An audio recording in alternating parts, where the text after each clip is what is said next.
नमस्कार आमर यही स्वतंत्र और विशेष कार्यक्रम आपण मानक हार्दिक स्वागत जनाऊँगी मो स्वप्ना।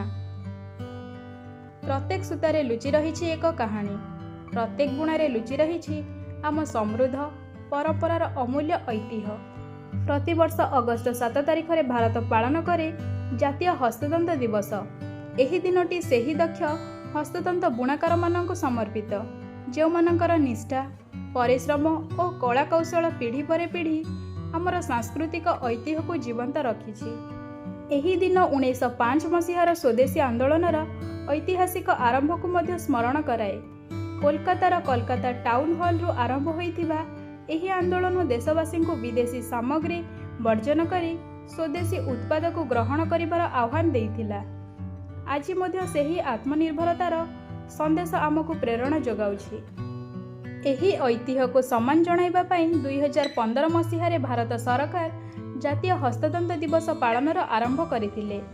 एहार उद्देश्य हेउछि देशर सांस्कृतिक परिचय और आर्थिक विकास रे हस्ततंत्र क्षेत्रर अवदान को सम्मान देबा। जातीय हस्ततंत्र दिवस केवल एक उत्सव नुहे, यह एक संकल्प।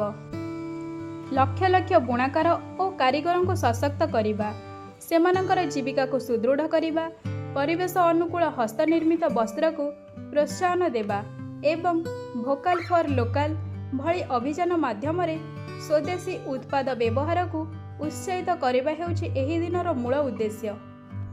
एही अवसर रे हस्ततंत्र क्षेत्र में असाधारण कौशल और सृजनशीलतार परिचय देइथिबा कारीगर मानकु संत कबीर हस्ततंत्र पुरस्कार एवं जातीय हस्ततंत्र पुरस्कार प्रदान करा जाय सेमानकर अमूल्य अवदान को सम्मानित करा जाय। आसंतु जातीय हस्ततंत्र दिवस अवसर रे स्वदेशी हस्तनिर्मित वस्त्र को प्राथमिकता देई आम कारीगर मानक परिश्रम को सम्मान जणाइबा। आमर एक छोट पदक्षेप लक्ष लक्ष बुणाकार मानक जीवन रे आनिपारे नुआ आशा, नुआ संभावना एवं उज्जवल भविष्यत। आशा करुछि आजिर एही भिडियोटी आपण मानक निश्चय भल लागिथिबो। भिडियोटी किपरि लागिला आपण मानकर मतामत और परामर्श कमेंट माध्यम निश्चय जणाइबे। धन्यवाद।